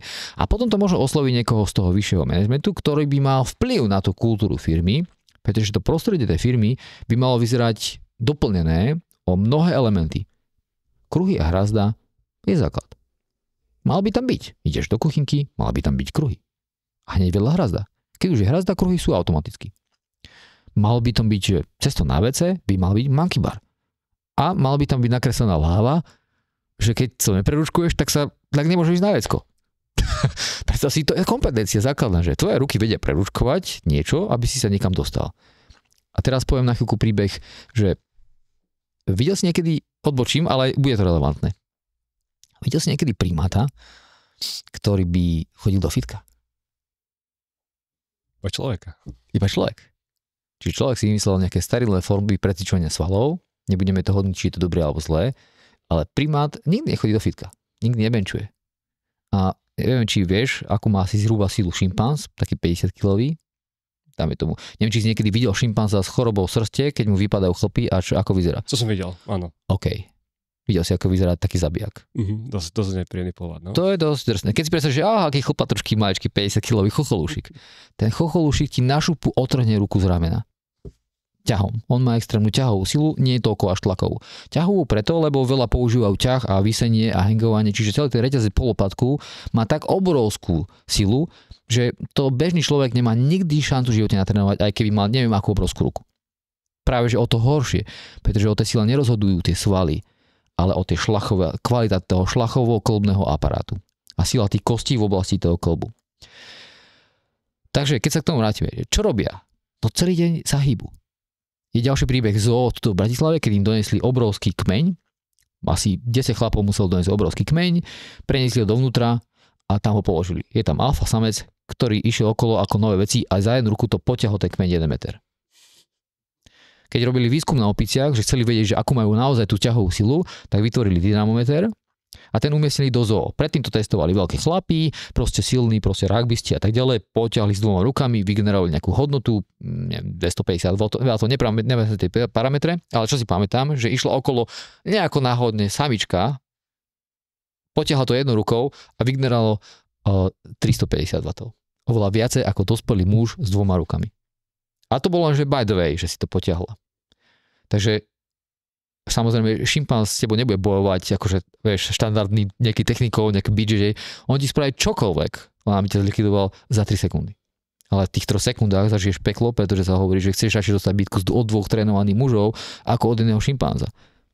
Pretože je to tak absurdná tá sila. A teda vrátime sa späť. My to vieme ale použiť na rozvoj našich pohybových schopností, a to tak, že si vytvoríme environment, ktorý tak trošku napodobní to, čo on robí celý deň. A stále. No čo robí? Leze, šplhá, ručkuje, stále je aktívne. Stále niečo robí. Musí niekam vyliezť. Žije v prostredí, kde kedykoľvek môže padnúť to, ale nespadne. Lebo je pre ho normálne byť súčasťou toho stromu a stále tam niečo robiť. Hej? To znamená, že my keď si vytvoríme environment, tam budeš mať hrazdu, potom ďalšiu, potom ručkovanie, potom kruhy, aby si mal zastúpenú aj tlakovú silu, aj ťahovú silu, aj v rôznom smere voči gravitácii, lebo ten koncept gravitácii cvičenia je veľmi dôležitý, lebo presne tam si môže spôsobovať deformácie a disbalancie, keď cvičíš stále a stále len tie púšauješ proste kľuky a potom bicák, tak samozrejme, že to budeš mať väčšie a samozrejme, že budeš mať pekné prsia, ale reálne je to disbalancia, pretože tebe chýba 200 gramov mäsa na lopatkách. 200 gramov. No aj 300 možno niekomu, lebo tam nemá nič, má len tam vytrčajúce lopatky a spredu má veľké prosia. Pretože tá sila, keď rozrežeme ťa na polovicu, ty potrebuješ rovnomerne zastúpenú silu smerom dopredu, ale aj dozadu. K ťahovej sile je oveľa dôležitejšia tá sila smerom dozadu, na chrbát a medzi lopatky a tak ďalej. No tam ti chcem povedať, že v tom prostredí by mali byť tieto elementy, v tom prostredí by malo byť normálne a bežné, že ľudia chodia bosí alebo v ponožkách, že ženy, keď majú lodičky, prídu pekne v lodičkách, zaparkujú ich vedľa stola a sú ďalej bose. V sukni. Tak mohli by aj čupieť v sukni. A keď nie, tak si zoberú deku a si to cez seba preležia, aby mohli čupieť počas práce. Aby bolo normálne, že sa spolu stretneme na kávičke, aj ktorú nepijem, niekde v kuchynke a za jednu ruku budeme visieť a popíjať čajík. A budeme tam visieť minimálne minútu. Pretože to je základný štandard pre muža, aby videl za jednu pážu odvisieť minútu. Ak tam máš len 5 sekúnd, tak sme strašne ďaleko. Máme veľa práce. Hej? Takže to sú tie štandardy, ktoré to ľudské telo potrebuje ako keby, že byť kompetentné. A keď to tam nie je, tak je jasné, že máme veľa práce. A to prostredie, v ktorom pracujeme a bývame aj doma, na to má zásadný vplyv. Pretože daj deťom, keď sú malé, do stredu obývačky kruhy, alebo niekde daj kruhy, čo budú robiť? Od rána do večera budú tie deti sa tam visieť, vešať a daj tam žnienku, nech tam padajú a oni si urobia zábavu. Keď toto spravíš, tak nainvestuješ do svojho zdravia a jak do tých šimpanzov malých. Tie deti, ktoré vyrastajú v prostredí, kde je normálne mať kruhy a deti, ktoré to nemajú, majú o 300% väčšiu silu úchopu, visu, ručkovania, čohokoľvek. Možno si som to aj málo povedal, ako 300%. Nejaký jedno dieťa videl 5 sekúnd, tam vydrží bez problémov, to aj minútu. Hej? Takže to sú obrovské veci, ktoré, a to nie je workout, to je neformálna hra. Tá opica netrénuje workout formálne. Ona, ako napríklad primáty, alebo aj vlci, alebo psi trénujú. No tlčú sa, bijú sa. To je ich forma tréningu. To je skutočná forma tréningu, kde nacvičujú svoju zručnosť, kde to všetko, čo vedia, aplikujú do jednej hry. Ty ako človek, ako muž, by si mal pravidelne zápasiť. Aby si vedel sa nakalibrovať, napríklad z kolien, že keď budeš 90 kg chlapom, ktorý je síce ťažší, ale bude s ním zápasiť, a ako tú hmotu hýbať, čo s ním robiť, ako ho dostanú lopatky. A má to byť nie BJJ, ako keby v zmysle, že ultimátna hra, že keď mi odklepneš, ale vydržať to celú hodinu. Nejakých 3-minútových intervalov s ďalšími inými mužmi a treba sa zisťovať, že OK, takto to je, toto takto proste a zisťovať niečo o sebe zaujímavé a robiť si aj taký zdravý úsudok, že toto som schopný, tu mám slabé stránky, ja som na lopatkách úplne jak prikovaný, neviem použiť vôbec krk. A a stále niečo zaujímavé. Čiže ten pohyb, keď by sa vrátil naspäť tej prvej otázke, ktorú si položil, prečo dôležitejší pohyb ako jedlo a na čo máš viacej myslieť? Myslím, že za to blabotanie moje, teraz 3/4 hodiny, by to malo byť celkom dosť jasné.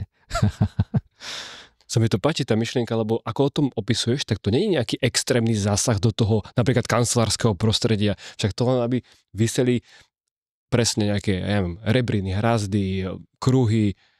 A páči sa mi to, že aby si sa dostal na vecko, musíš preruškovať ako všetci sa smejú na tých prednáškach, ale toto je tá najľahšia časť, že keď to niekoho presvedčíš a majú tam tie hrazdy, kruhy, napríklad veľa firiem sme už tak vybavili, ale to je tá ľahšia časť. Tá ťažšia časť je povedať si tú vôľu a že OK, tak ja si mám nazbierať ako žena alebo muž 3 minúty denne. Tak idem na vecko, tam 30 sekúnd. Idem naspäť z vecka, ďalšie 30. Mám minútku. Super, idem ďalej pracovať. Potom, ale aj tá tonizácia, svalstva, všetko, to všetko potom funguje lepšie. To znamená, že ten pohyb naozaj vytvára aj priestor pre lepšiu produktivitu, okrem toho, že má ďalšie benefity, ktoré tam chceme mať. Takže to je extrémny win-win na všetky strany. Keď komunikuješ so zamestnávateľmi, s podnikateľmi, čo im hovoríš, že aké benefity, okrem toho, že bude mať zdravých zamestnancov, že čo tomu eventuálne potom prinesie? Nerobím vám takéto prezentácie, že by som mal presvedčať niekoho, aby som ho presvedčil. On príde za mňou, že počuj, ja som si toto vypočul a asi by som to chcel skúsiť. Malo to na mňa vplyv. Super. Takže ono to nefunguje tak, že ja prídem medzi cudzích ľudí a tak poďte, ideme si teraz porozprávať o tom, no a na konci toho je nejaký ako keby, že sale. To je skôr tak, že ja robím prácu, pravidelne ju publikujem, robím o tom videa, musím naskakať veľa sald ako 40 plus ročný človek a veľa všeličoho, aby som proste zaujal a aby niekto si začal študovať tú architektúru informačnú, ktorá je za tým celým, že dobre, ty vidíš to salto alebo nejaké ručkovanie, ale to není podstatné. To je len ako keby, že trigger, ktorý, že OK, ako 81 ročník, ako to však ja mám pupok. Čiže to je len trigger, ktorý vlastne ukazuje, že ja tiež nemôžem tráviť celé dní v gyme. To som robil, keď som trénoval možno prvých 10 rokov, proste, kým som sa dostal niekam a bol som na vysokej škole a trávili sme tam nekonečné množstvo času, že proste, že pomaly sme nikde inde nechodili, ja som trávil toľko času v telocvični gymnastickej, že možno aj všetci moji spolužiaci toľko tam strávili. No ale to je obdobie, kedy človek nemá toľko záväzkov, nemá ešte toľko rozbehnutých biznisov. Teraz musím sa viac záležať na tej fáze udržiavania, na tom, že musím stále niečo každým pre seba niečo urobiť a nesmie na seba zabudnúť. Aj keď to bude málo, ale je to tam. A tá tonalita sa udržuje, to nemáš prečo potom strácať. Takže nepresviečam, ukazujem a potom presne vidím, ako to je na tej cerke moje vidieť. Proste ona tenká špagetka so svalkami, proste vie salta, premety veci, proste všetko možné. Preručkovať vedela, ako, myslím, že mám to prvé video, 4 alebo 5 ročná, 15 metrový monkey bar. 15 metrový. Dospelému človeku, netrénovanom, trvá možno rok, pol roka, kým natoľko sa adaptuje, že je schopný za tú jednu ruku vysieť, preručkovať ďalej, vysieť a preručkovať ďalej 15 metrov. Taký dlhý monkey bar možno nemajú nikde, ako tuto máme Skillab v Bratislave, ale pointa je tá, že od malička som ju viedol k tomu, mali sme doma kruhy, všetko, hrali sme sa, proste každý rok robím jedno video z celého roku zo všetkých mesiacov a má už 13 videí a jednoducho presne si viem dohľadať, že kedy sme čo robili. Kde sme boli, čo sme robili, čo sme mali ako stupeň. Prvé salto mám natočené, všetko, na trampoške. Čiže to máme doma trampolínu zakopanú zemi. To bol prvú vec, čo som na záhrade umiestnil. Trampolína. Na ktoré trénujem ja svoju kondíciu, aj ona. Čiže a ona sa samozrejme hrá, zabáva a ona potom, keď ja jej ukazujem salta, on to bere, že to je normálka. Že môj otec vie takéto, to je normálka. Ja to trošku robím, čiže a potom sa to nabaluje a teraz chodím na gymnastiku a neviem čo, na parkourové súťaže, lebo ju to baví a že naozaj ťa to baví, tak robme to. Keď ťa to nebaví, tak ideme robiť niečo iné, že je to jedno, len sa hyb, proste máme pohyb. Chcem sa ti poďakovať, pretože vďaka tebe a ďalším tisícom ľudí sme mohli vydať už viac ako 100 epizód z Troškastu. Ak si ich nepočul všetky, nezúfaj, pretože tie najcennejšie rady od 84 špičkových lekárov, vedcov, podnikateľov, profesorov či kňazov sme spísali do našej digitálnej knihy 100 lekcií zo 100 Troškastov. Tieto informácie sme zbierali 2 roky a nájdeš ich na našom webe www.troshka.sk. Ešte raz ďakujeme a poďme späť k rozhovoru. Vytvoril si dobré prostredie. Keď sa bavím presne o tom prostredí, spomenul si to slovo ergonomia a vytvárajú sa rôzne ergonomické pomôcky, stoličky a tak ďalej. Tvoj názor na toto? No, je to ako sterilita. Na chvíľku odbočím iným príbehom. Vieš, prečo deti jedia šušne? Tak to fakt neviem. OK. V nose máš baktérie. Hej. Ja neviem, ako to prišlo. Deti proste to zjedia. Je to nejakým spôsobom tak. Ale to sa volá, že horméza. Horméza znamená, že ty dáš do svojho tela, alebo vznikne na tom tela nejaký mikrostres, ktorý v konečnom dôsledku ťa posilňuje. To je hormézny efekt. To znamená, že ten šušník predstavuje ten hormézny efekt. Čiže posilní to tú imunitu toho dieťaťa na základe baktérií, ktoré sú v prostredí a ono to, ako keby, že tí bojovníkov, keď si predstavím, že je tu nejaká imunita, je tam nejaký pool nejakých bojovníkov, nejakých žablami, mečami a neviem čím a ide bacil a oni ho proste tam roztrieskajú, hej.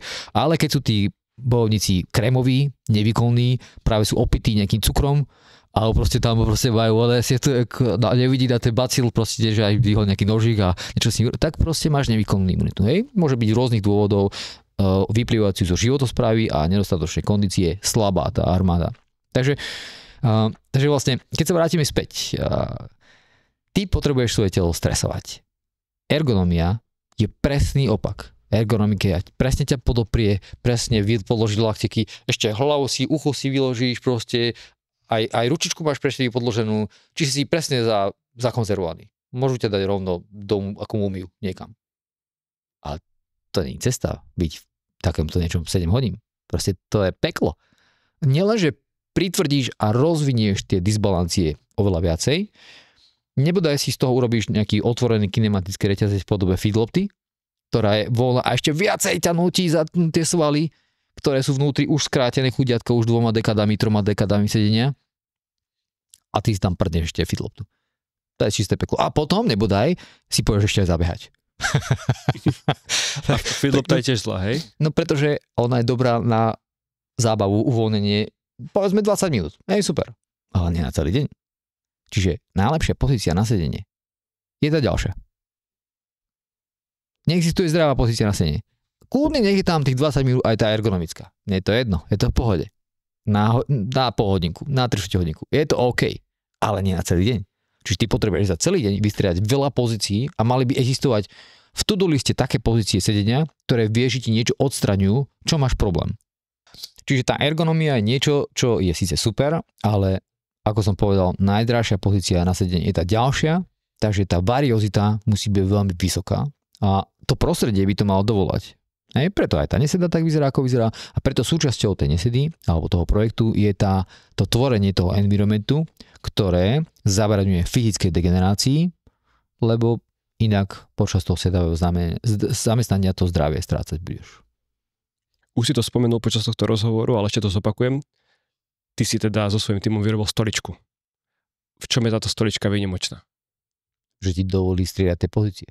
Že vlastne je navrhnutá práve tak, že som si kládol základnú otázku, že ktorých 5-6 pozícií chcem na tom produkte striedať. Na štandardnej stoličke si nesadneš obkročmo. Nevieš, či tam máš tam zavádzajúce veci. Hej? Čiže mne sa stalo taká vec, že asi 3 roky, ja mám doma len kláčadlá, svoje stoličky a tak ďalej, výškovo nastaviteľný stôl a po prvých 3 rokoch sedenia na nesede som si prvýkrát sadol do normálnej, obyčajnej stoličky kancelárskej, na chvíľku mi zostalo normálne nevoľno.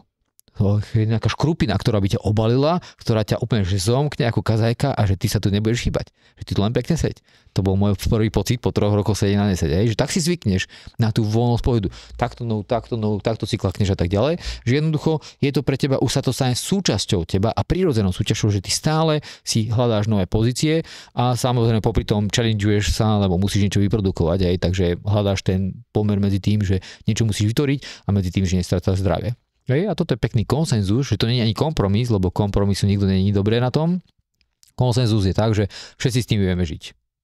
A je to fajn. Som chcel vedieť, že vieš, či sa teraz sústredím na tú svoju prácu, alebo na to, že teraz musím sa zmeniť pozíciu a teraz zase, že či ti to neprerušuje ten tvoj flow myšlienkový. Vieš, reálne a zo štúdií je, že človek sa vie sústrediť najviac možno 18 minút. Takže o čo tu hovoríme? Ale akože chápeš tú pointu, hej, že keď máš robiť naozaj skutočne dôležitú činnosť a bude sa na ňu fokusovať hodinu, tak seď. Ale potom ideš robiť e-maily, tak si sadni tak. Potom ideš robiť niečo iné, menej náročné. Vieš, ten flow pracovný, to, čo robíme za tým počítačom, je rôzne. Rôzne sú to typy činností, vyžadujúcu rôznu stupeň pozornosti a tomu vieš prispôsobiť aj to striedanie poloh. Ja som videl niektoré tie polohy, ktoré si na nej robil. Je to všetko na internete. Neprevratíš sa, lebo niekedy to vyzerá tak, že ty prečo už on spadne a nič. Hej, no to je tak, že to je súčasť toho vývoja, že ty pracuješ tak s produktom a hľadáš tie centimetre a posuny, aby si to tak nabalancoval, že to ťažisko biomechanicky sa nezvrhne. Asi po 120 kg sa to už ale prebehne. Takže 120 kg, keď budeš nakladať do tej zákonnej pozície, tak keď dá 121, tak to spadne potom. Takže vieme, aký je limit. Áno, ale akože to je nehybný limit. Keď sa budeš veľmi snažiť, tak určite spadneš. Ale akože pointa je tá, že hľadaj pre seba tie pozície aspoň 2-3, ktoré vieš, že keď budeš striedať, tak to pre teba bude znamenať aspoň tú základnú wellness starostlivosť o svoje telo, ktorú proste minimálne potrebuješ. A riešiš tú tonalitu, hormonálnu citlivosť a rôzne ďalšie benefity. Čo som úplne nepochopil, je, že ona má v sebe, ako keď tam, kde sedím, tak má takú dieru alebo taký výraz. Prečo to tam je? Je to tam preto, pretože niektorí ľudia majú poškodený kostrč, alebo majú proste hemeroidy, alebo majú iné zdravotné problémy zo spodu a ten priestor tým pádom ako keby, že netlačí a neiniciuje ďalšiu bolesť alebo proste komplikácie. Čiže to je veľmi dôležité. Ten novší model, ktorý má že úplne celý priestor prázdny, je presne pre tých, ktorí by teoreticky mohli mať že ženy po pôrode s kostrčou alebo s niečím, alebo po úraze alebo čokoľvek. Takže veľa ľudí má zo spodu rôzne problémy a toto je tým pádom uľavujúce. A ešte taká charakteristická je tá opierka. Áno. To je taká tenúka. Minimalistická, no. Tiež plní nejaký efekt, alebo? Samozrejme, keď si chceš sadnúť naopak obkročmo, že sa oprieš o brucho, tak nielenže textneck ti zanikáva, čiže tá sama pozícia o sebe, keď si tam v takom predklonení, že sa opieraš o to brucho v podstate, tam ti nič nezavadzia, inak keby si tam mal veľkú operadlovú časť, tak nemôžeš pracovať, nič robiť. A ono to akurát tak vychádza, že to máš proste, že ťa to netlačí takto po bradu a máš to na správnom mieste, tak vlastne ty držíš ten krk v tej správnej pozícii a dokonca ho vraciaš trošku naspäť, čiže tak trošku robíš silou nápravné cvičenie, také mikro. A je to jedna z perfektných pozícií, ktoré môžu byť také brainstormingové na nejakú debatu, proste diskusiu, že nemusíš možno pri tom niečo pracovať, ale máš nejaký neformálny čas, v ktorom proste každá pozícia má nejakú svoju definíciu, že na čo je zhruba dobrá. Tí, ktorí si to nevedia kreatívne vymyslieť, tak sme to pre nich vymysleli. Je toto produkt, ktorý by si eventuálne rád videl aj na školách? Radšej by som videl na školách Mallpark, keď sme už pri tom. Na školách by mohol existovať úplne nejaký jednoduchý, minimalistický proste produkt. Mám veľa naskicovaných takých, ale vieš, tá agenda niečo takéto dotiahnuť do reality, potom to vedieť zobchodovať a udržať to zdravé ekonomické cashflow toho projektu a tak ďalej. Toľko mám nápadov, šuflíkov, že nebudem mať čas ich všetky zexekuvovať a hlavne nie všetkému môže dať šancu, lebo veľa vecí jednoducho zomrie. Proste z 20 projektov alebo 10 mi tak 1-2 vyjdú tak, že to má aj nárok na prežitie, lebo veľa tých vecí nevieš tomu venovať toľko pozornosť a musel by si strašne tlačiť na pilu, musel by si byť hrotič prepínač a musel by si proste pretlačať tú ideu do sveta a ten svet možno na to nie je vôbec pripravený a možno to ani vôbec nepotrebuje. A potrebuje to pár ľudí. Tak tých pár ľudí si to nájde. Čiže v školách by sa užijú určite jednoduchší aj prázdne triedy. Na vankúšoch by sedeli. V školách by vôbec nemali deti sedieť. Podľa mňa by sa tam ani vôbec nemali učiť. Lebo je dôležitejšia výchova ako vzdelávanie. A výchova znamená čo?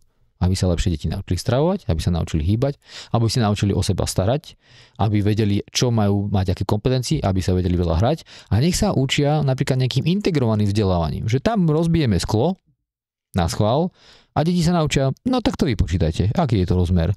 Naučite sa zatelefonovať, naučite sa komunikovať, naučite sa to vypočítať matematicky, ekonomicky, čo musíte zaplatiť, komu musíte zavolať, kedy to musíte načasovať. Čiže je to na jednom probléme, deti naučíš vyriešiť desiatky iných problém, čiže je to ako projekt. Mini projekt. Rozbité sklo. Tak chlapci majú rozbíjať sklo teraz na škole. Hej? Určite to radi spravia s prakom, ale následne si urobia robotu, aby sa naučili ako tým vyriešiť tento problém povedzme v najlepšom čase. Čiže my pre deti vytvárame prostredie, ktoré ich nejako nepripravuje na realitu a dá sa to robiť aj inak. Samozrejme, ten systém sa tak ľahko nezmení, je veľmi rigidný a robím poradenstvo na ministerstve školstva a rôznych veciach, takže akože to je nepodstatné, ale ide o to, že tam je aspoň to, čo sa dá a relatívne rýchlo zmeniť, je infraštruktúra pohybová na takú, ktorá by dovolila masovo sa deťam vo veľkom hýbať, či už pred vyučovaní alebo počas telesnej výchovy a zároveň by to nevnímali ako, že tu máte ospravedlnenku lebo ja nechcem cvičiť, lebo aj tak sa tam nič poriadne nerobí, ale keď namontuješ jeden mohopark a pustíš tam 30 detí a nič nepovieš, oni spravia takú zábavu na 2 hodiny, len musíš dávať pozor na tie veci. Aby si nestrčil hlavu do kruhov, aby neliezli hore, alebo neroztrieskali sa, aby sa na tých kruhov tak nehodali, že sa rozbijú navzájom, alebo niečo podobné. To je celé. To zvládne hocikto. To by zvládlo ešte aj môj mobil, keby tam dáme nejakú AI, aby to hovorila, že Jožko, toto nerob. Ale poviem to aj niekde inde, že keď si sa opýtal tú otázku, že čo na školách, že tam je kopec inej výzvy, ale veľmi podobné výzvy sú aj v tom pracovnom prostredí. Tam zase vymeniame čas za peniaze a zdravie vo väčšine príjmov. A teraz, ako sa to dá spraviť inak, aby počas toho, ako generujeme tie peniaze, by sa dalo nestratiť zdravie. A to ide. Niekedy by som sa chcel porieť do toho tvojho šuflíka, čo tam všetko máš, tých nápadov. Mám aj jeden videočlánok, veď ja na blogu mám cez 550, možno už aj 600 článkov a 2-3 z nich sú určite o časovom time managemente a práce proste s plánovaním týždňa, realizácie projektov, a ako pracujem s tými myšlienkami, ktorý šuflík mám na čo, a čiže taký workflow pracovný, takže je to dostupné, niekto to možno, že nájdu potom linku pod videom, ale je to k dispozícii. To si prečítam. Keď sa teraz spätne pozrieš na celý projekt Neseda a na tých 100 minút, čo si nahrával, je možno nejaká informácia, ktorú považuješ za dôležitú a nespomenul si tam? Nepamätám si už ani, čo som tam povedal v tých 100 minútach, pretože tým, že niečo uzavrieš, tak to zoberieš ako celok, kognitívne zabúdaš, odchádza na ďalšiu vec, ktorá si vyžaduje zase tú plnú pozornosť, takže neviem, čo by som tam doplnil. Keby som to robil na novo, zase to spravím inak, vieš, akože, ale plus minus tie rámce informačné budú podobné, alebo tá architektúra bude podobná, len to bude inak povedané. Možno, že viac presvedčivo, možno menej, to je akože od nálady alebo od situácie. Takže jediné, ja ani tam neviem, čo by som tam doplnil, lebo čo tam môžeme sa z teba opýtať, čo ti tam chýbalo, alebo čo ti zdalo, že z tohoto nášho rozhovoru, že či tu bolo niečo viac, čo si navnímal ako užitočné, ako to, keď si študoval tých 100 minút. Tých 100 minút bolo takých konkrétnejšie cviky, problémy a tak ďalej. Ja určite každého chcem vyzvať, nech si to pozrie, je to zadarmo, takže akože to klobúk dole, že to je zadarmo.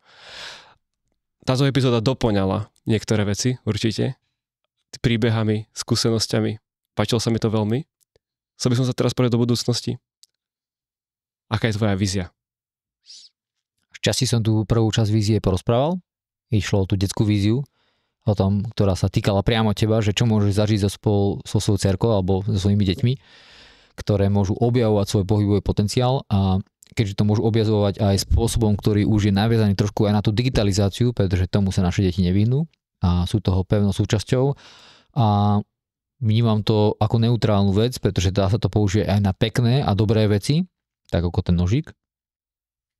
Takže ja si myslím, že keď budú existovať srdečné projekty, ktoré len zlepšujú tvoju citovú väzbu s tvojim dieťaťom, a ty vieš, že to je pre neho strašne dôležité, a vieš na základe toho sa s ním o tom rozprávať, rozvíjať to, pozerať to, hodnotiť to, skúmať to a rozvíjať v ňom ten záujem o dôležitú životnú oblasť, ako je napríklad pohyb, tak to je vízia, za ktorú proste budem robiť celý zvyšok života. Hej? A aj to budem robiť celý zvyšok života, ale akurát, že pôsobím na viacerých oblastiach, že keď to nazveme, že to je teda kultúra pohybu, že je taký veľmi široký rámec, v ktorom sa pohybujem, a snažím sa proste ju budovať na oblasti firemnom, o ktorom sme veľa rozprávali, tam je zvláštny set problémov a víziev, potom v oblasti školskom, kde je samostatný set víziev, problémov a byrokratických rámcov, ktoré to preskakujú, a potom na úrovni možno vzdelávania bežnej verejnosti, ako napríklad teraz, niekto nás sa pozeráš, tak ťa pozdravujeme, tak jednoducho ty máš svoj vlastný set nejakých proste víziev a problémov, ktoré chceš riešiť,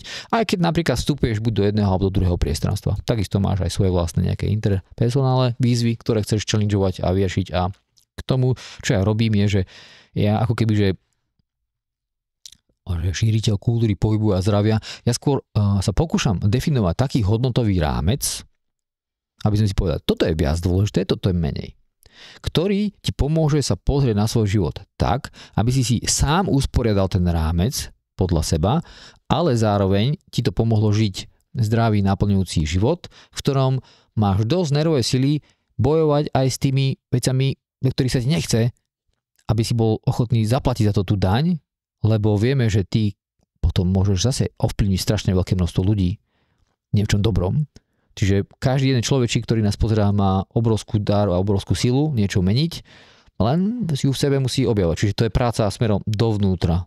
Cez myšlienky, cez veci, treba si veľa písať.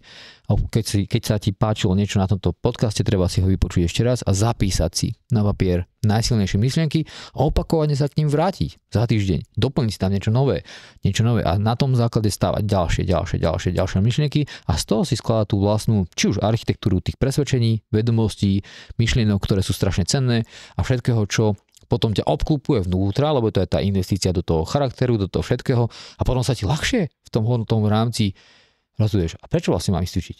No lebo.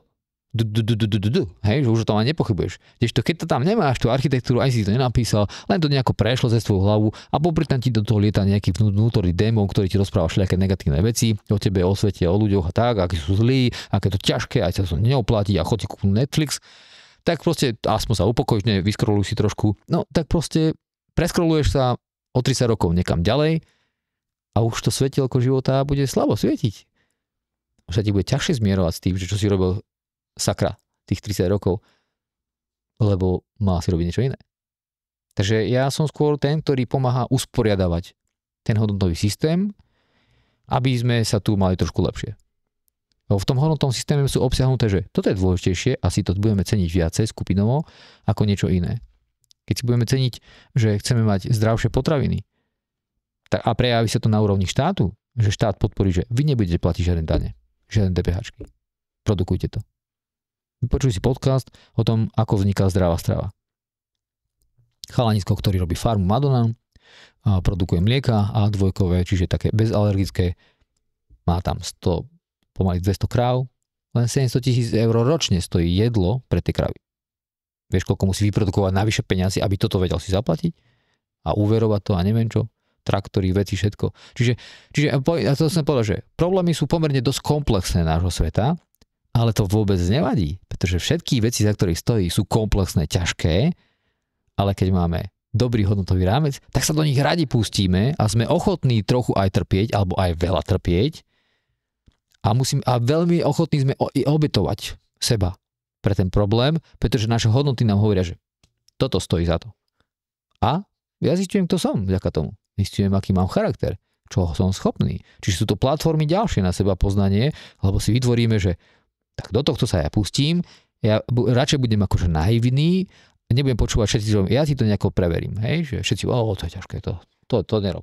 Ja už som to skúšal. Mal slabé hodnoty. Preto to vzdal, preto napokon zhodnotil to takto. Čiže skôr som taký organizátor toho hodnotového rebríčka, keď to tak nahrubo poviem, a to je jedno, či to vložíme do toho kultúry a pohybu, alebo niečo iného, čiže ja rád riešim pomerne dosť komplexné problémy, ale mám dosť silné dôvody, prečo to robiť a či som ekonomicky na to dobre alebo zle, proste takmer vždycky si na hranici z bankrotu, pretože všetko, čo zarobíš, si to nenecháš na účte a nekupuješ si z toho nejaké veci, lebo sa chceš realizovať, chceš proste skúmať tie oblasti, chceš také vedecko-výskumné projekty, mám tam to skenovanie postav, proste tam digitalizácia, ďalšie PhDčko, karentované časopisy, proste publikovanie a tak ďalej. Čiže to sú veci, ktoré sa aj tak doplňajú navzájom, že oni majú svoj presah, ale sú to krásne problémy a výzvy, ktoré proste rád prekonávam. Alebo mentálny parkour. Napríklad. Vlado, ja by som touto myšlienkou ukončil. Už mám pocit, že dlho sedím po tomto podcaste. Musíme sa hýbať, no jasné. Že musíme zmeniť polohu. Budem ti držať palce pri naplňovaní týchto vízií. Je to fakt krásne, že ty vlastne doslova meníš ľuďom životy. Takže za to ti patrí veľká vďaka a rešpekt, obdiv. Tradíciou nášho troškastu je, že náš host vždycky necháva priestor a dostáva priestor a necháva odkaz našim divákom. Nech sa páči, teraz máš ten priestor.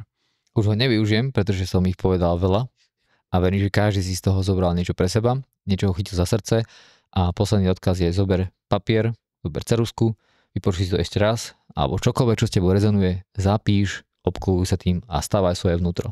To je celé. Dámy a páni, Vlado Zlatoš. Ďakujeme.